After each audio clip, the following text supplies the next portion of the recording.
In this video I'm going to show you how you can edit the cells in the live loops grid in Garageband for iPad. You can edit cells in the live loops grid in various ways, including cutting, copying, pasting, moving, deleting and changing the cell settings.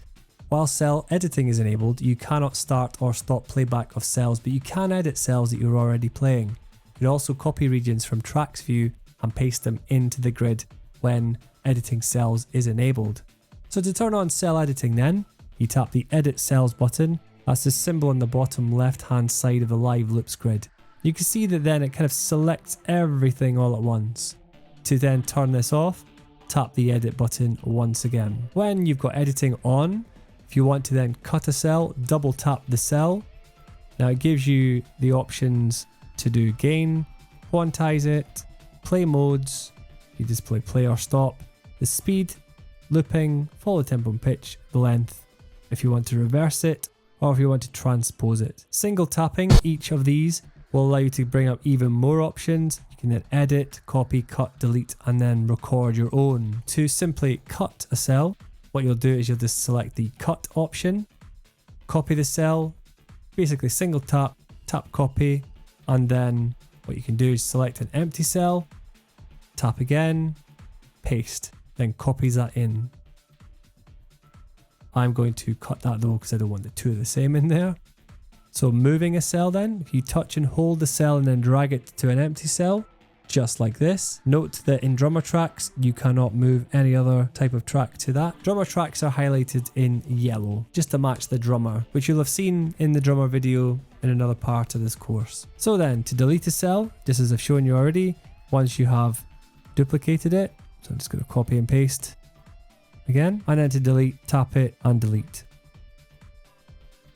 To edit the cell contents, tap the cell and bring up the edit option. In edit option, it then changes the view, and then what you can do here is you can then edit the contents. So for example, if you had a loop that maybe wasn't starting on the right section, then you could click to drag the beginning and the end of that, and then once you were done, you could then tap done. Note that only the play and rewind options are available here. You cannot record in this view. You do have the option to bring up the loop browser, and you can then add in additional loops if you wish to. Tap done and it brings you back to the original view. You can also do this editing in green cells as well. You can also edit the notes. So if you had a MIDI track that you wanted to drag into the loop browser, you'll then be able to edit the individual notes. But for audio files in blue, then you could only edit the audio file as you would any other audio file. And with the drum tracks, if you edit these, it'll then show you the drummer view, and then you can change your pattern of your drums as well. So that's a really nice way to be able to edit those. And if you ever want to go back to your loop grid, just tap the symbol up here, takes you back to your loop grid. If you want to change even more settings, make sure you're in edit mode and then tap settings. You'll then be able to adjust the gain. You can basically change the volume of that particular cell. Gain is relevant for audio files, but if you're editing MIDI, then you will also see the velocity option here.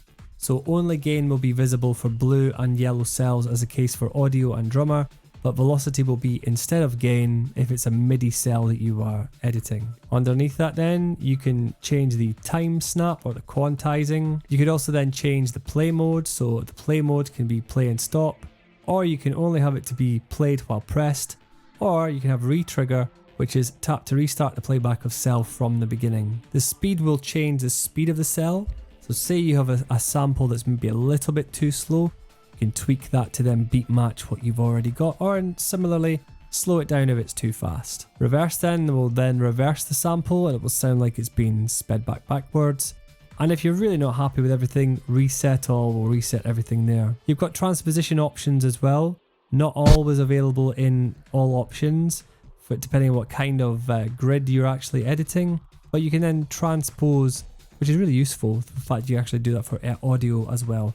But transposition, if you want to raise it, tune it, you can then raise it up by certain steps. If you want to navigate between the grid and the tracks view, tap a row header, and then you'll see the option to show in tracks view. If you accidentally go into the instrument view, it's probably because you've double tapped too quickly.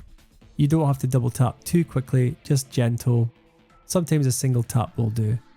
And then what you can do is you can show in tracks view, and you'll see then the instrument appears in tracks view. Tap the live loops grid to go back into the view, and then you'll be able to go and edit as or create as you want to as well. Similarly, if you want to go from the tracks view to grid and you don't want to go into this button, what you can then do is you can just tap the track header, and then where it says show in grid, takes you back to the grid and then zooms in on the particular square that you're looking for. So it's a really good way to navigate between the two views and get back to where you need to fairly quickly as well. And that is a simple overview to editing cells in the loop grid in Garageband for iPad. Join me in the next video. Thanks very much for watching this one.